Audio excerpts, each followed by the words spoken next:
Pembuatan kaki palsu atau prostesis yang tak jarang dibagikan secara cuma-cuma oleh sosok inspiratif Coki Tobing sebagai pemilik perusahaan Delivering Dreams atau DARE.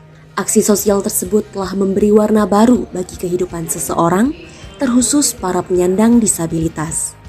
Pria kelahiran 6 Agustus 1981 ini merasa bertanggung jawab terhadap nasib kaum disabilitas yang kurang mampu.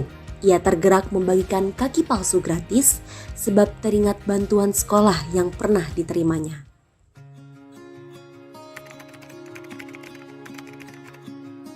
Jadi anak saya diagnosanya cerebral palsy. Kami punya grup, nama grupnya Bita Cici. Kemudian untuk Pak Coki di sini menyediakan alat-alat khusus ya, seperti sepatu AVO dan lain-lain. Kebetulan anak saya sangat memerlukan sepatu AVO untuk memperbaiki posisi kaki anak saya, seperti itu. Alhamdulillah bersyukur mendapatkan bantuan sepatu AVO dari Pak Coki, karena dengan memiliki sepatu AVO bisa memperbaiki sedikit kekurangan pada kaki anak saya.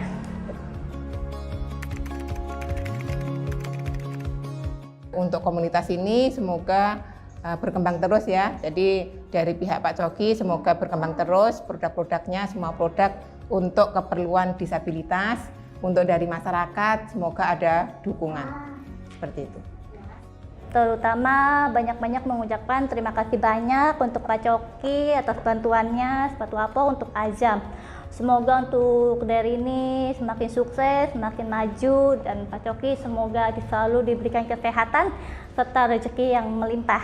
Nah, untuk masyarakat seluruh di sini jika yang memiliki anak seperti Azam, tetap semangat berjuang untuk sehat dan sembuh. Semoga mendukung program ini. Kedermawanan yang diiringi dengan keikhlasan sungguh tidaklah mudah, apalagi tanpa adanya upah. Seorang Coki Tobing yang pernah berhenti dalam dunia pendidikan, kemudian berhasil melanjutkan pendidikannya dengan beasiswa yang ia dapatkan. Masa lalunya yang kelam tidak menghambat dirinya untuk terus berbagi dan menebar kebaikan. Sebab pada hakikatnya, setiap orang memiliki kesempatan yang sama. Maka inilah kisah dermawan tanpa lawan selengkapnya.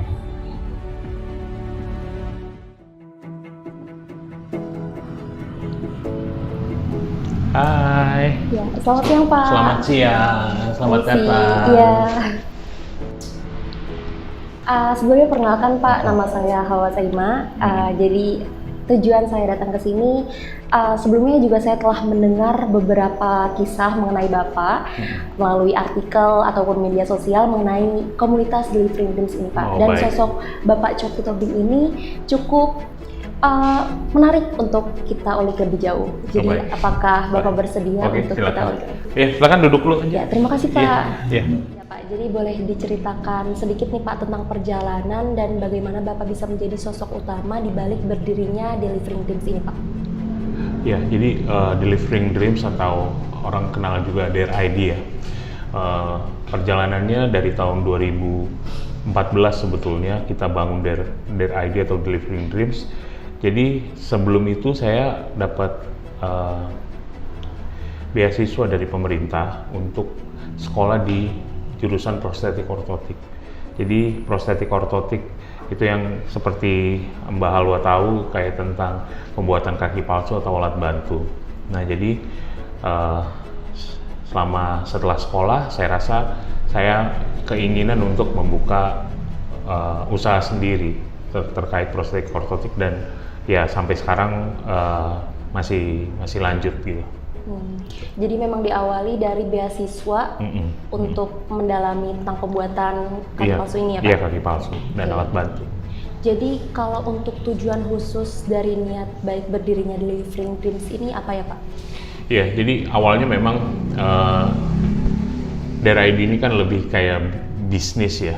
Kita ini kan perusahaan, kita bikin bisnis, tapi kita sadar bahwa banyak teman-teman difabel atau ya yang teramputasi atau anak-anak cerebral palsy itu nggak mampu secara finansial untuk membeli kaki palsu, karena di luaran sana kaki palsu harganya cukup tinggi. Dan kami akhirnya yakin bahwa mereka pun masih, walaupun dalam keadaan tidak mampu, tetap membutuhkan dan harus ada yang menolong gitu. Walaupun ada dinas sosial, tapi kita juga mau ikut berkontribusi untuk teman-teman difabel di luar sana. Jadi sebagian dari profit memang kita niatkan untuk membantu teman-teman difabel yang nggak mampu. Kita support mereka untuk mendapatkan kaki palsu dan juga alat-alat bantu yang berkualitas gitu sih. Kemudian untuk pelajaran Pak, selama proses pendirian komunitas Delivering Dreams ini, pelajaran atau kejadian yang benar-benar mengubah hidup Bapak hingga saat ini tuh apa ya Pak? Iya, jadi pelajarannya sih lebih kayak apa ya, lebih kepada niat ya, niat awal. Mungkin dulu di awal-awal pandemi ada hal yang memang saya rasa ada kayak udang di balik batu gitu. Saya mungkin ingin fame, ingin ada keinginan untuk lebih dikenal banyak orang, jadi ngebantu karena ada maunya gitu. Tapi makin kesini makin sadar bahwa support ya, hanya support gitu, tanpa ada iming-iming ingin lebih dikenal, ingin lebih lebih dianggap pahlawan atau apa gitu. Kalau sekarang kami di DARE memang berniat untuk melayani secara murni untuk teman-teman difabel gitu sih. Jadi mungkin kondisi pandemi juga ya merubah cara pandang betul, kita. Mengubah cara pandang betul. Karena pandemi juga sih, yang akhirnya kita sadar, oh ternyata ada sebuah kekeliruan dalam cara berpikir waktu itu. Jadi mari kita mulai lagi yang baru, kita mulai dengan cara yang lebih lebih murni lagi gitu ya. Lebih pure lagi, betul. Oke. Jadi seperti yang tadi Bapak jelaskan, jadi aksi sosial yang Bapak lakukan ini tidak jauh atau lebih didominasi dari aksi niat tulus, niat baik Bapak ini ya Pak. Iya.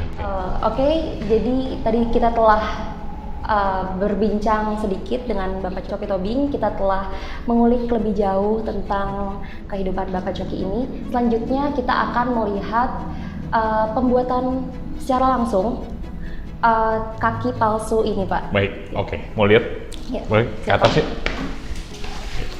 Silakan. Pada kesempatan kali ini, saya dapat melihat proses pembuatan kaki atau tangan palsu yang dikelola oleh dare.id dari awal hingga akhir. Jadi, selain kaki palsu, ternyata Pak Coki juga membuka jasa pembuatan tangan palsu yang diperuntukkan bagi penyandang disabilitas yang kekurangan dalam hal fisiknya. Dalam proses pembuatannya, Pak Coki dibantu oleh beberapa karyawan selama masa pasca hingga praproduksi.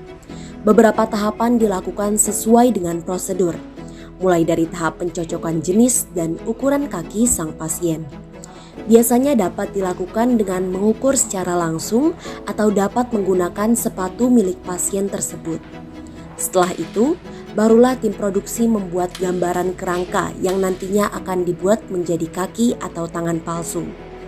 Setelah gambaran tersebut sudah jadi, barulah masuk ke tahap pembuatan yang diawali dengan pelelehan bahan yang kemudian diikuti pada tahap pembuatan. Sebagai informasi, bahan-bahan yang digunakan memiliki perbedaan pada setiap satu pasien dengan yang lainnya, karena akan disesuaikan dengan umur atau kenyamanan pasien tersebut. Setelah proses tersebut selesai, masuklah ke tahap akhir, yaitu penghalusan bahan. Pada tahap ini, semua kaki atau tangan palsu dihaluskan dan diperindah dengan menambah desain ataupun tambahan lainnya. Dari rangkaian proses ini telah melalui diskusi antara Pak Coki dengan setiap pasien untuk dapat memproduksi dan menghasilkan sebuah kaki atau tangan palsu yang diharapkan oleh setiap pasien. Ya, jadi Pak, tadi setelah kita mengulik lebih dalam tentang kehidupan Bapak, kemudian juga tadi telah melihat berbagai proses pembuatan kaki palsu, ada suatu hal yang ingin saya tanyakan lagi Pak. Jadi apa harapan Bapak untuk komunitas Dream ini? Jadi mungkin seperti apa nanti ke depannya Bapak mengatakan ini tuh cukup atau sukses Pak? Oke, harapan saya sih kedepannya tentu kita bisa support lebih banyak orang lagi, itu harapannya ya.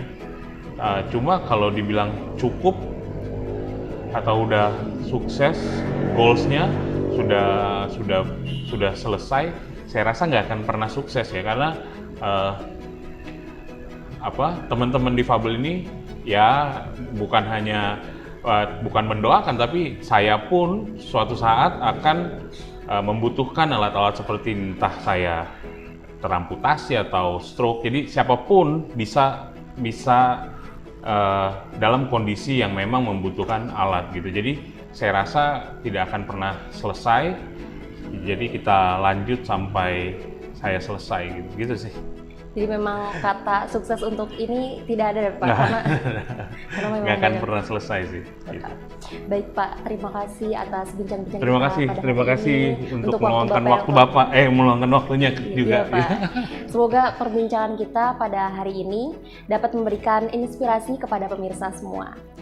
Jadi setelah mendengar dan kita telah menyaksikan tadi pembuatannya juga, setelah mendengar kisah dari perjalanan Bapak Coki Tobing ini, kita dapat mengingat kembali bahwa setiap perbuatan yang dilakukan dengan niat baik akan memberikan dampak yang positif dan juga besar untuk diri kita sendiri dan juga untuk orang-orang di sekitar kita. Jadi jangan sampai kekurangan membuat kita, hati dan mata kita tertutup agar bisa mengajak mereka berjuang secara bersama-sama, Pak. Semoga cerita inspirasi pada hari ini dapat menginspirasi pemirsa di rumah. Saya Halwa Saima dan kru yang bertugas pamit undur diri. Sampai jumpa.